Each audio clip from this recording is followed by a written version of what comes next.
Do not, my friends, become addicted to water. It will take hold of you, and you will resent its absence.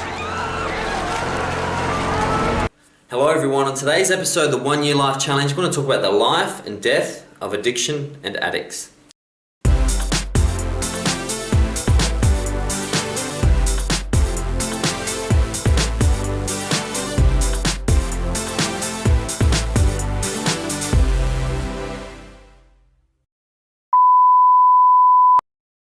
Hello everyone, today I want to talk about a topic that has come up so often in my coaching calls, emails, or just general conversations with people who are challenged at the moment. And that challenge quite often comes in the form of addiction. Addiction is that repetitive behavior that is non-serving and really is at the heart of why so many problems around the world exist, whether it's an addiction to money, an addiction to war, an addiction to food, an addiction to drugs, addiction to all the other, to bad relationships or toxic people. These addictions, these cycles, these repetitive karmic patterns that seem to infiltrate our lives need to be addressed before we can become our true selves.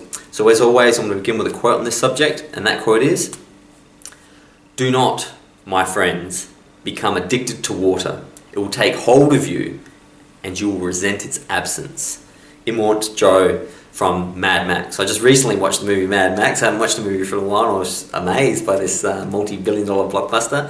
But I was taken within the first 10 minutes where there was a scene where, if you haven't seen the movie, it's a great movie. There's a sort of a dictator figure, and he controls a group of people. And the way he controls them, he has all the water. What he does is he opens a valve and he lets the peasants in the community have water every once in a while and controls them that way. And as the water's flowing down, you see all these people, who are thirsty, sort of run to the water, and they're getting bowls and they're knocking each other over and they're pushing and they're trampling people to get the water. And the dictator says this thing that just hit me like a Mack truck. I could have walked away from the movie at that point and just been overwhelmed, where he said, "Do not, my friends, become addicted to water. It will take hold of you and you will resent its absence." And I had this Satori moment where I realized all addiction is the resentment of the absence of something. You can have lots of things in your life. You can drink some alcohol, you can take some psychedelics, you can do lots of things in moderation. But when something is out of your life and you resent that fact and bitterness and hate occur because of the resentment of it not being there, is where addiction breeds and the horrible characteristics that we've all seen, I'm sure, in our lives from addiction come.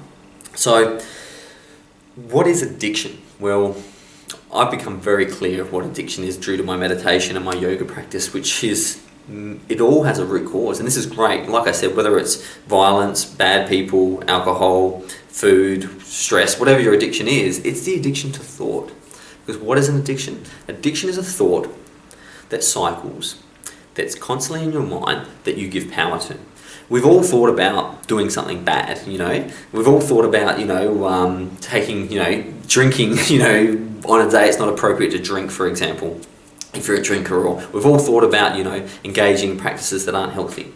So why don't we do it? Because we understand that thought has no power. So we go, listen, I know, and this is internal dialogue, you have the thought, and the thought is to do something that doesn't serve you, and you go, listen, I'm not going to do that because that's no good for me.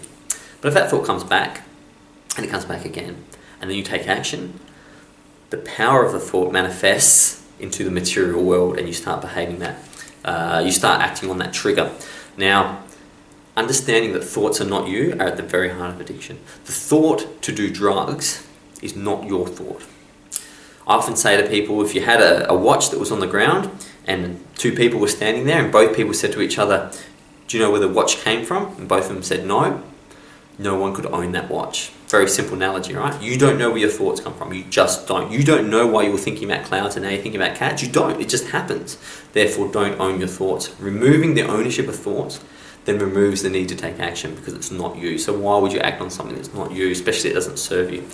So for me, I had an addiction to lots of things, I guess, TV and things like that, and individuals I shouldn't have been around. I had an addiction to, but probably more obvious was my addiction to pokie machines, which are video arcade machines that you have at pubs and casinos.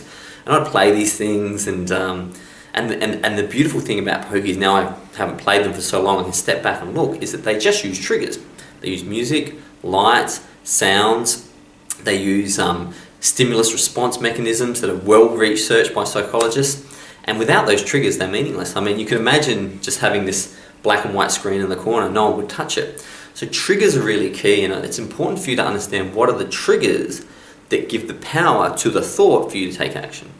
Because it's not as simple as you just have a thought and do it. It's triggers as well. Because if we all had a thought and we did it, people would kill other people when they get angry, but they don't. It's the triggers, it's the mechanisms. So understanding your triggers is incredibly important. So for me, I understand that poker machines are completely designed to lure people in and take their money. So I stay away from the triggers. I try to stay away from those rooms where they occur. I wouldn't probably spend time in a casino because I understand those triggers can have an overwhelming effect of taking the thought and manifesting it into physical form. So how do you beat addiction? So we're going to go through 7 principles on how to beat addiction. Now, number 1, admission. You need to admit that you're addicted. If you don't admit you're addicted, you're in denial, and your behavior patterns can never be dealt with because you're unconsciously just acting them out. Admit you have a problem. It's empowering. Most people won't admit it be a problem because they want to be perfect, but you can see around you that things aren't perfect. Ayn Rand, who's someone that I don't necessarily agree with, wrote some interesting books, had a great quote though, because everyone has internal genius and can connect to the collective unconscious no matter how they filter that, and her way of filtering was interesting. But she said, you can ignore reality, but you can never ignore the consequences of reality. And that's why it's so important to just admit the problem you have so you can begin to deal with it. Number 2, the way to beat addiction. You beat addiction in the present moment. You're not going to beat it tomorrow. You definitely can't beat it yesterday if you were doing the addiction. You can only beat it right now. And in this moment, when you're not behaving in that addictive way, you're not an addict. You don't need to label.